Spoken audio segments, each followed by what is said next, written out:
When ye go, ye shall come unto a people secure, and to a large land, for God hath given it into your hands, a place where there is no want of anything that is on the earth. This is from the book of Judges. You are secure when you walk in the realization that God indwells you, walks and talks in you. Realize you're always in the holy omnipresence, surrounded by the sacred circle of God's eternal love. And as you continue to do this, you will build up an immunity to all harm. Claim, feel, and know that you and your family, your possessions, and all things appertaining to you are in the secret place of the Most High, watched over by an overshadowing presence, which watches over you in all your ways. This is the impregnable fortress, invincible and impervious to everything negative. In the above verse of Judges, it says, when ye go, ye shall come unto a people secure, meaning, wherever you travel, divine love goes before you, making straight, joyous, and happy your way. A place where there is no want means the presence of God is operating in your life. And the presence of God means the presence of harmony, peace, beauty, abundance, security. Where the presence of God is, there is no want, there is no sickness, there is no pain. And thou shalt be secure, because there is hope. Yea, thou shalt dig about thee, and thou shalt take thy rest in safety. That's from the Old Testament. Hope springs eternal in the human breast. You may dig in the earth and find precious stones, jewels, oil, water, and other precious things. When you dig within yourself, you discover the gold mine full of infinite riches within you, the precious stones of wisdom, truth, and beauty, of inspiration, guidance, intuition, creative ideas which heal, bless, inspire, elevate, and dignify your soul. Ideas and the voice of intuition which protects you, enabling you to sleep in peace every night and wake in joy because you live in God. Asleep or awake or wherever you are, you realize divine love surrounds you, enfolds you, and enwraps you. The first thing you have to realize is that there is no real security apart from your sense of oneness with God, the source of all blessings. By applying the principles of life, you can develop a practical, workable, sane, and marvelous feeling of inner security. There is an urge within each of us that cries out for union with an eternal source. Join up now with that infinite presence and power, and you will immediately draw upon his strength, because it is written, call upon me, I will answer you. I'll be with you in trouble. I'll set you on high, because you have known my name. And the name is the nature of infinite intelligence, which is responsiveness. It responds to your thought. You are immersed in the infinite ocean of life, the infinite presence and power, which constantly permeates you entirely, and which you live and move and have your being. Remember that this infinite presence and power has never been defeated or frustrated by anything outside itself. This infinite power is omnipotent, omniscient, and when you consciously unite with it through your thought and feeling, you immediately become greater than that which you feared. The infinite lies stretched in smiling repose within you. This is the true state of your mind. The power and wisdom of this infinite presence becomes potent and active in your life the moment you recognize its existence and establish your mental contact with it. If you do this now, you will experience immediately a marvelous feeling of inner security, and you will discover the peace that passeth all understanding. A friend of mine was involved in a long-delayed lawsuit which had cost him a considerable sum of money in legal fees. His attorney had told him that he would probably lose the case. This meant that he would be more or less penniless. He was anxious, apprehensive, full of foreboding, and while discussing the matter, said there was nothing left to live for, that the only thing to do was to end it all. I explained to him that these utterances were highly destructive and undoubtedly played a major role in prolonging the case. Every time this man expressed these negative words, in actual fact, he had been praying against himself. I asked him a simple question.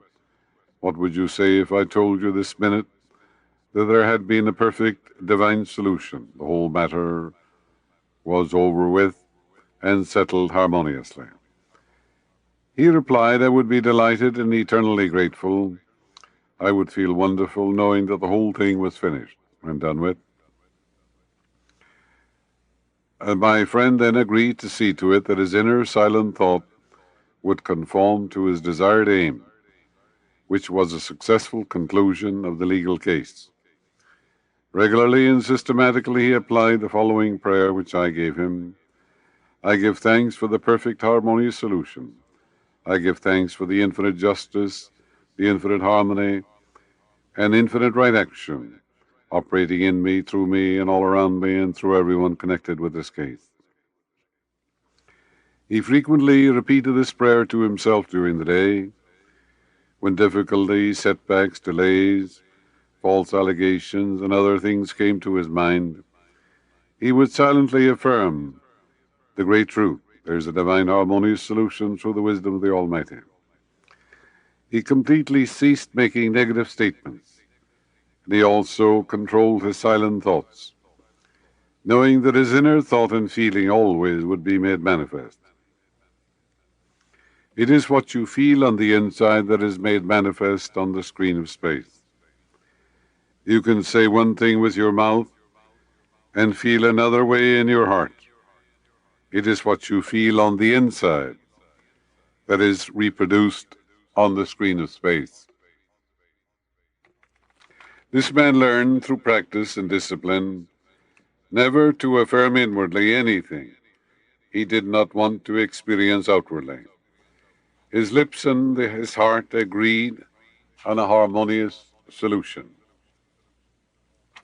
to his legal case, and divine justice prevailed. Additional information was provided from a completely unexpected source, and the lawsuit was resolved so that he did not suffer a financial loss.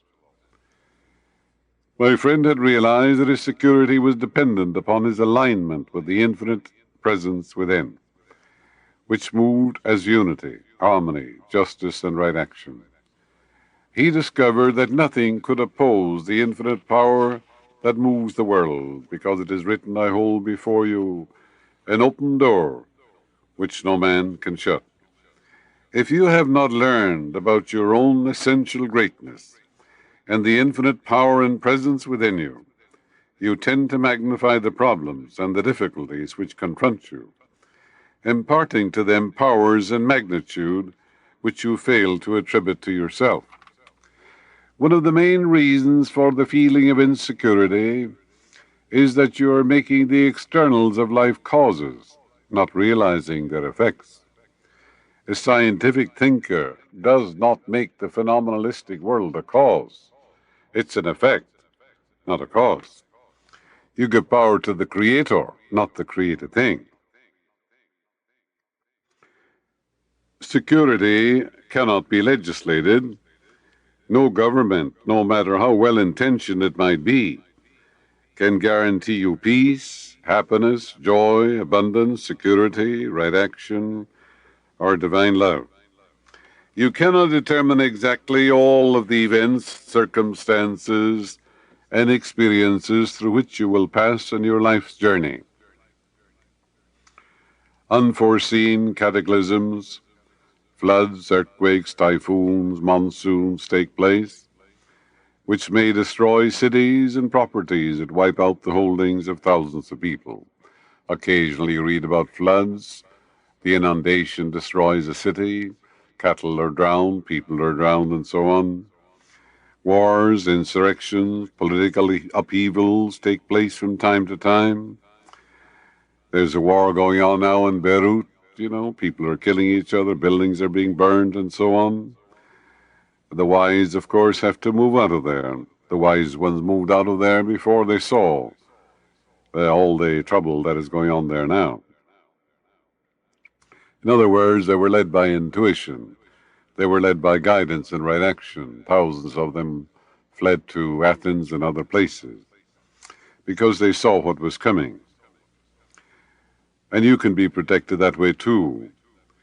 And these unforeseen political upheavals have unpredictable effects on currency and real estate. International tragedies and fear of war have had catastrophic effects on the stock markets of the world. All material possessions are vulnerable to change. There actually is no real security in buildings or stocks or bonds or money in the bank. All of this, of course, is necessary, but there's no real security. The real security is your alignment with God and say, God is an ever-present help in time of trouble. God watches over me and cares for me. For example, the value of a $10 bill depends upon the integrity and honesty of our government and its ability to back up a sound currency. A check from a bank or from another person really is only a piece of paper. Its value depends upon the honesty and integrity of the writer of the check and on your faith in the soundness of the bank.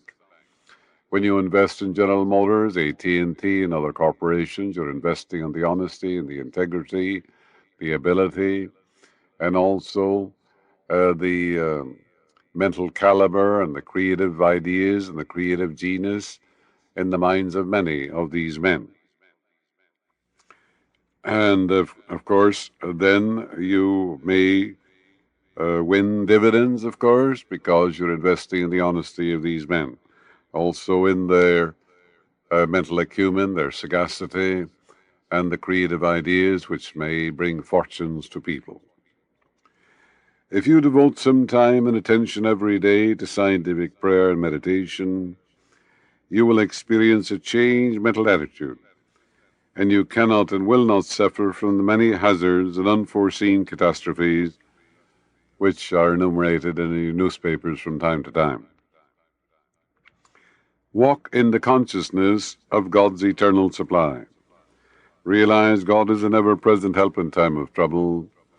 God is your instant, everlasting supply and support, meeting all your needs at all times everywhere, which means anything you need spiritually, mentally, materially, or any other way.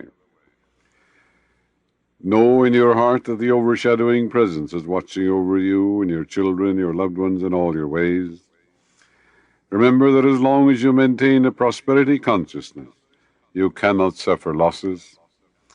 For example, if your oil well suddenly dried up, and this happened to be the channel through which your money comes to you, as much money as you need automatically would come to you from some other source.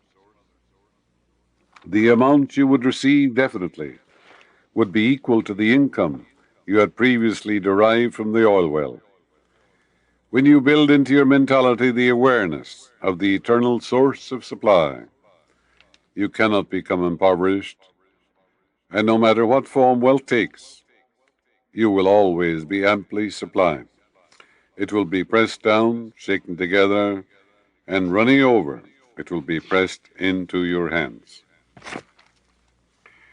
Emerson said that nothing can bring you peace but the triumph of principles. A principle is the way a thing works. For example, water flows downhill, expands when frozen. It takes the shape of any vessel in which it is poured. And your mind, when you think good, good follows. When you think evil, evil follows. Therefore, you have to learn how to navigate in the waters of your mind. When you learn the laws of life and practice them, you will develop a sense of security. There is the universal law of action and reaction. If you think, for example, of harmony, peace, beauty, right action, abundance, divine guidance, think along these lines. These thoughts form the matrix through which the healing power will flow. Whatever is impressed, in your subconscious mind is expressed as form, as function, as events, conditions. The inside governs the outside. It's not the other way around. for your inner mood, your thought and feeling, control your destiny. When you build an airplane or an automobile, or when the engineer builds a bridge, he conforms to universal principles. Oh, yes, he's a profound student of the laws of mathematics, of stress and strain, and he's able to measure all these things. He takes into consideration the velocity of the wind and the weight of the train that will go over the bridge and so on.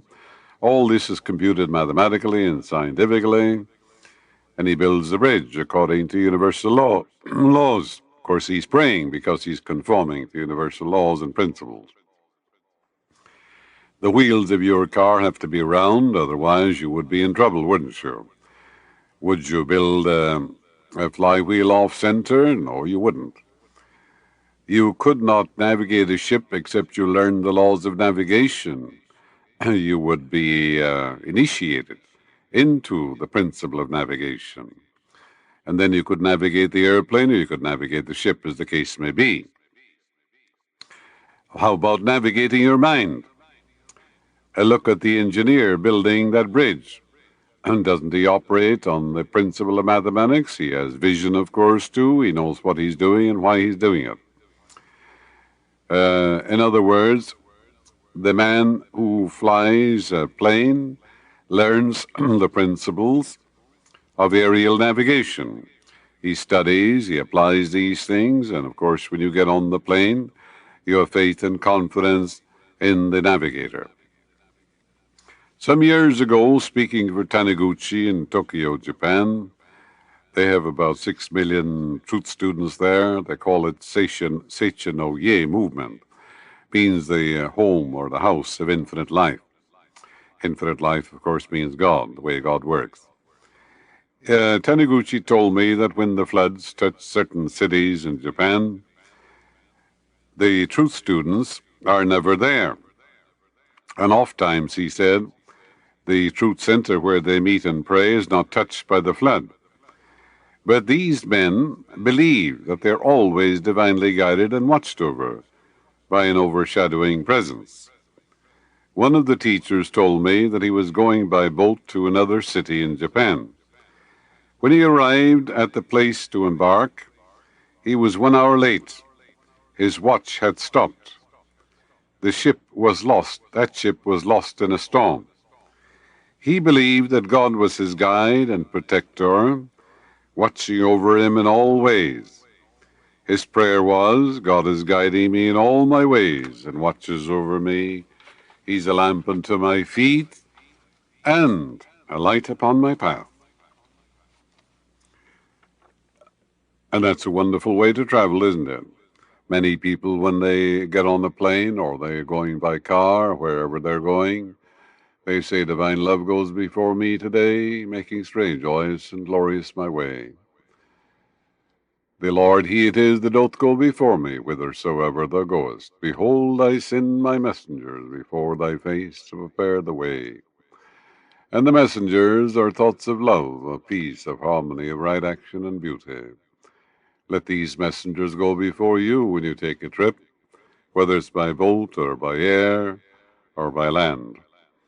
And the messengers will go before you, making straight and happy your way. And the Lord, he it is that doth go before thee, the lordly power. There's only one presence and power, so is divine love going before you. So divine love surrounds you and enfolds you and enwraps you, and God walks and talks in you. Today we have Social Security, we have Medi-Cal, we have Medicare, pension checks, food stamps. Yes, we have spent billions of dollars. I think this is the most generous nation on the face of the earth. The largesse of this nation is beyond imagination. To hear people criticizing it, people born here, is fantastic. All you can say is that they're terribly ignorant, that's all. You have compassion on them, they don't know any better. But anyhow, this country is given billions, are poured out by our government all over the world to friend and so-called foe. Yet there is a deep sense of insecurity. There's apprehension and fear, talk of nuclear war, destruction. and talking of missile and bombing and so forth. In Hollywood and elsewhere, we see a pornographic cesspool of iniquity. Yes, we're aware of moral decay. Swingers, making a mockery of marriage. Others saying, oh, we're living together, what of it. People are afraid to go out nights and walk the streets. Yes, there is a great sense of insecurity.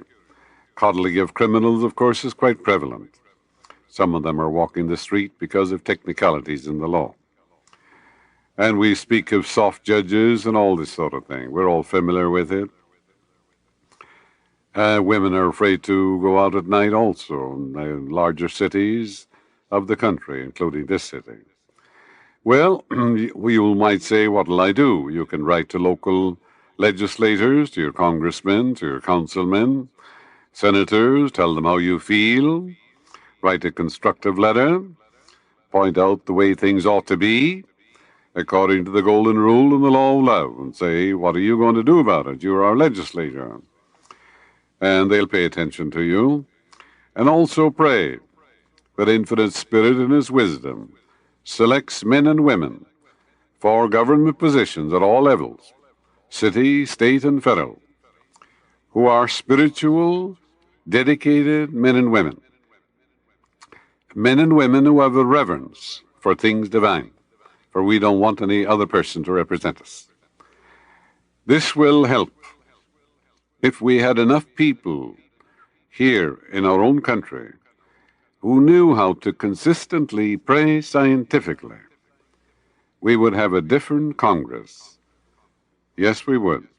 We'd have a different government from standpoint of all levels. Yes, venereal disease, we're told, is rampant among young people. Some of the doctors, we're told, are shocked by the prevalence of that disease among teenagers. Heart disease and cancer and alcoholism, of course, are taking their toll too. Some say the world is going to the dogs. Well, of course, they said that in the days of Socrates also. No, the world isn't going to the dogs, it's going to God. There's no other place to go. For God is, and all there is God. God is the living spirit within. And the ground you walk on, the air you breathe, all is of God, For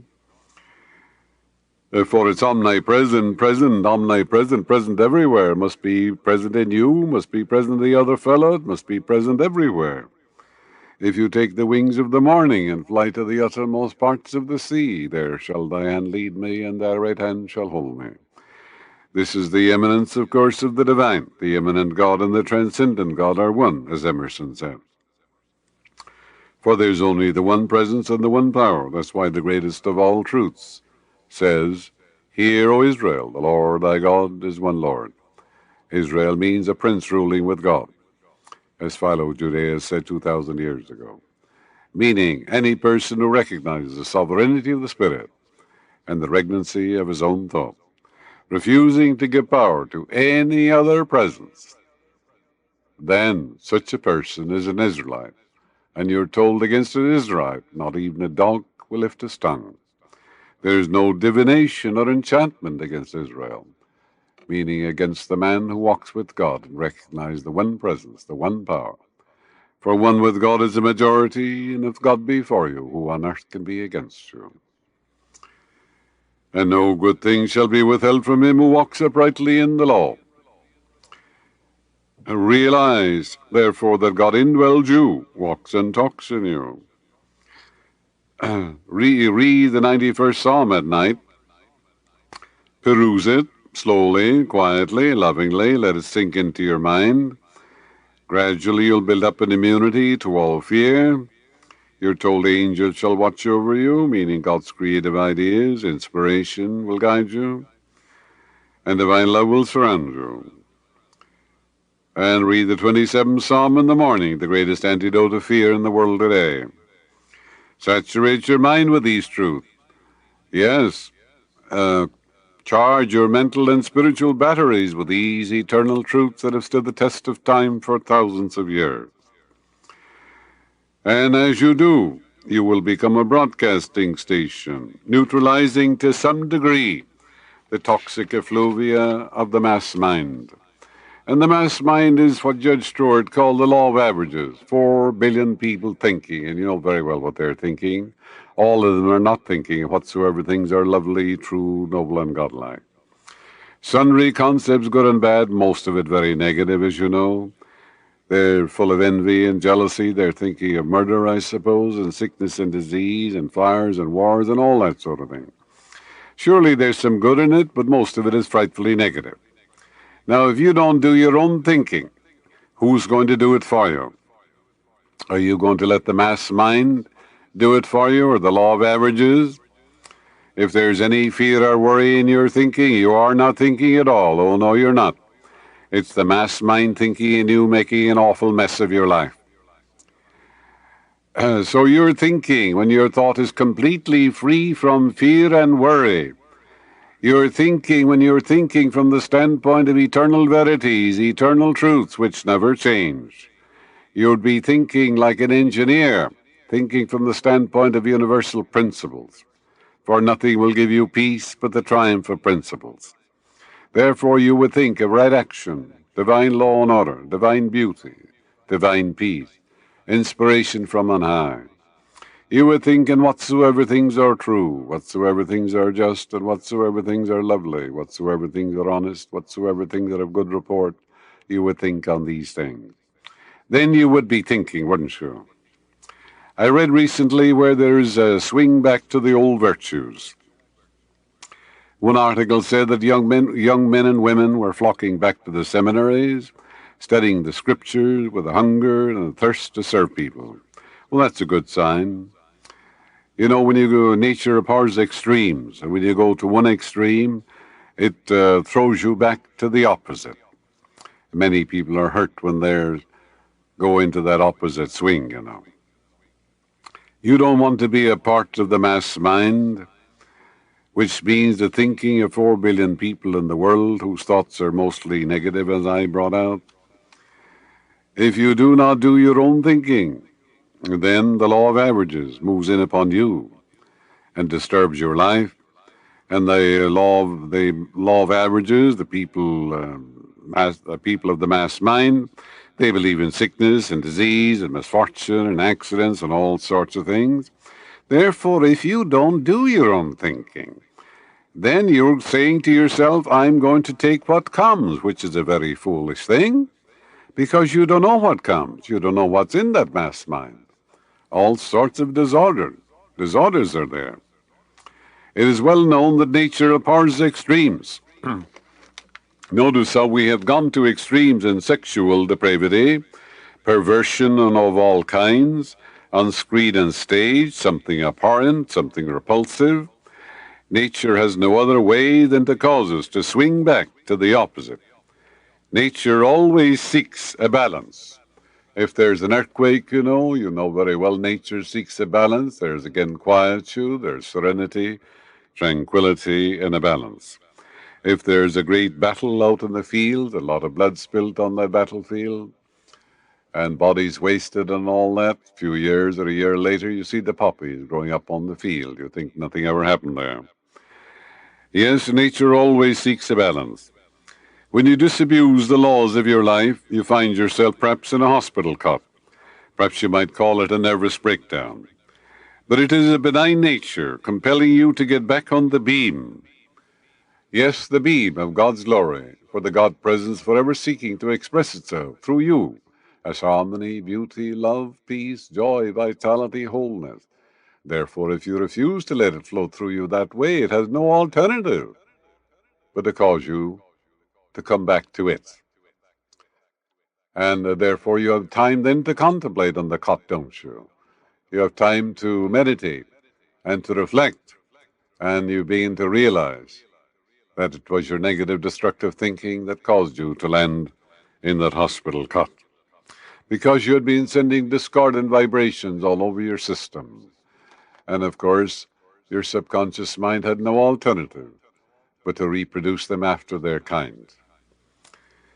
And then we give it a fancy name. We call it, a nervous breakdown, or we call it anxiety, neurosis, and other words, which is nothing more or less than chronic worry or a nasty disposition.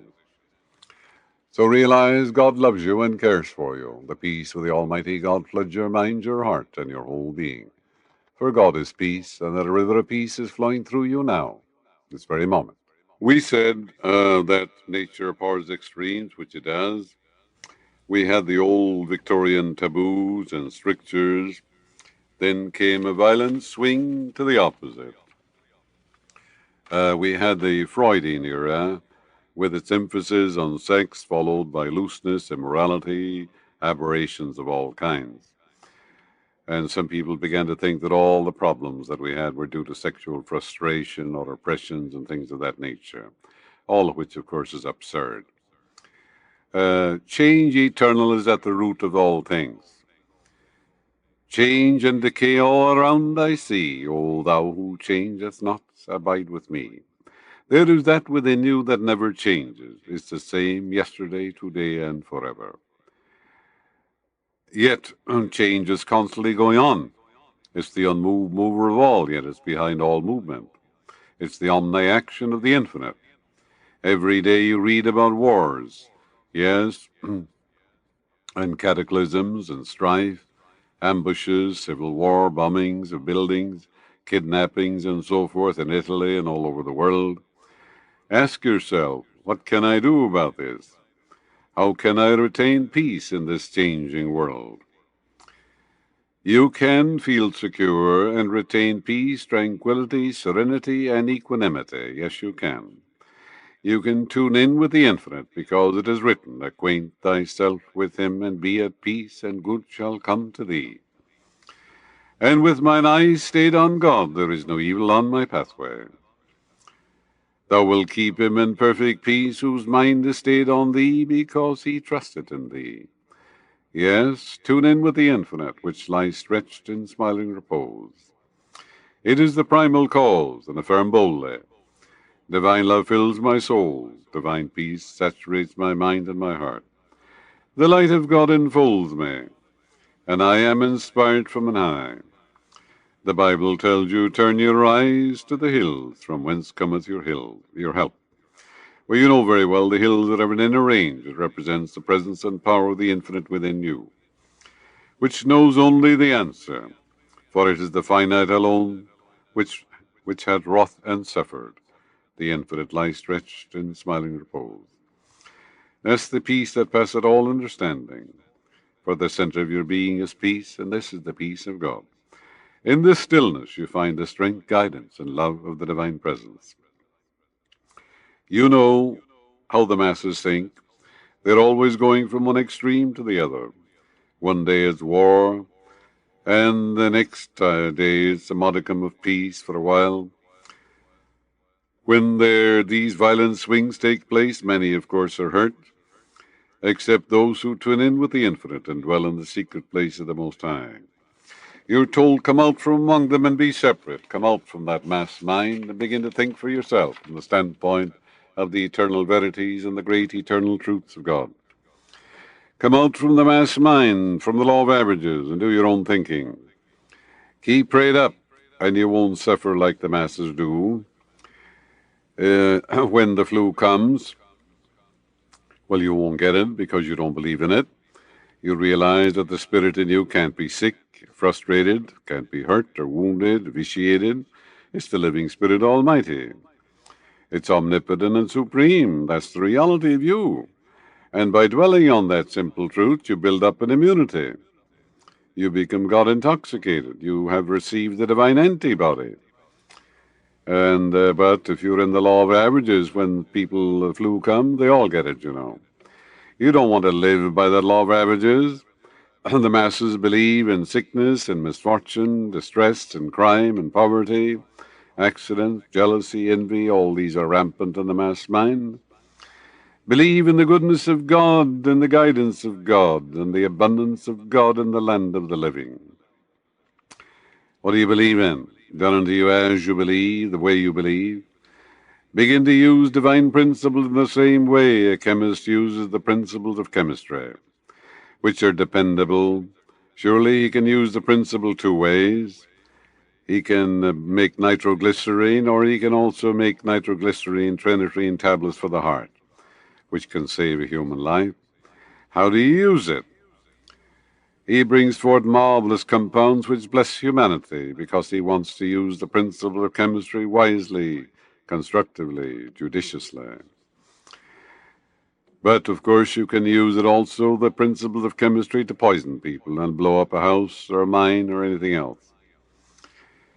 Recently, the newspaper reported a fire in a nightclub. Many were trampled to death and burned to death. The article continued to say that there was no need for this panic at all. A fear seized the people. They became irrational. They lost their heads, so to speak, lost all reason. There were plenty of exits. There were several there who remained quiet and calm, and nothing happened to them. They remained serene. They saw their way out. In quietness and in confidence shall be your strength. Yes, divine law and order governs your life. And when divine law and order governs your life, you're always in your true place, doing what you love to do, divinely happy and divinely prosperous. Fill your mind with the eternal verities. Identify with the Spirit within you. Or if you don't, or you just assume that you'll take what comes, that you can't be bothered, you're too lazy or apathetic or listless or indifferent, then you must not be surprised when reverses come, or setbacks, or illnesses, and you say, why did these things happen to me? I'm so good. You might say, like Job of old, that you're so good. You go to church, you give to the poor, and you sing hymns, and you count your beads. Nothing wrong with any of that, not a thing. And you pay your taxes, and you go to church every morning. Nothing wrong with it. But you see, it's the thinking in your heart that matters. It's what you really believe deep down in your heart. It's your emotional espousals. It's your deep convictions. It's your belief. So you can do all these wonderful things externally. And if you have any fear or hate or resentment or condemnation or criticism or holier than thou attitude, looking at others and feeling sorry for them or resentful towards them because they don't believe the way you do, or you're critical of them, or you're full of fault finding because that's unfortunate they don't believe the way you do. You see, all these things bring on illness and sickness. And that's why the ancient had a saying, saints are all right in heaven, but they're hell on earth. And meaning that these do-gooders, holier than thou, I'm so pious and I'm so good, I'm better than all other men. Look at what I do externally. But, you see, that's not the point. How are you thinking and feeling in your heart? For as a man thinketh in his heart, so is he. So does he experience, so does he become. And your heart is your subjective mind. So if there's any resentment there, or condemnation, or angry, or if you're angry, or if you're full of ill will and bitterness, or you're jealous of other people, these are poisons. And they pollute the soul. Yes. And of course bring on all manner of diseases. Just like worry will bring on ulcers. Jealousy may affect your eyes and your liver. And anger can affect your blood pressure, as you know. Yes, you can follow all the rules and the tenets of your church, regardless of what it is, and be very good from a conventional standpoint, and suffer the torture of the damned. Because, you see, it is the belief in the heart that matters, the feeling, the emotional nature, your espousals, your convictions. That's the inner life, not the external thing. So there are many people who suffer these setbacks and say, why should this happen to me? Because I'm so holy, I'm so good.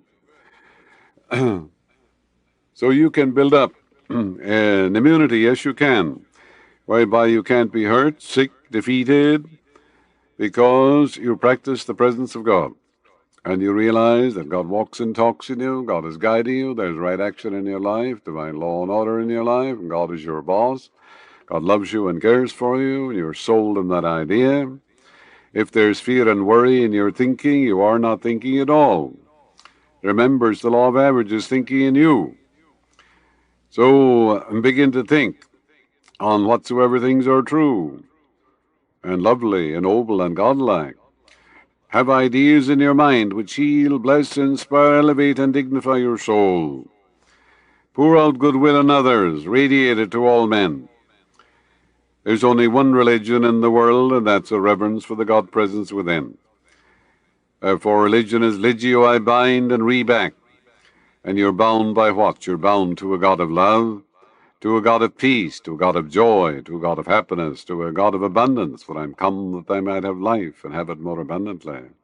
And if you're bound to that, isn't that a wonderful religion? Of course it is. On one of our recent seminars on the sea, I saw a woman read the minds of about 10 strangers. They were passengers on the ship. She never saw them before. She was about 90% accurate, according to these passengers. Likewise, all of you are familiar with the work of Dr. Ryan, Duke University, also Professor Hart, Man Outside His Body, where they demonstrated clairvoyance, clairaudience, telekinesis,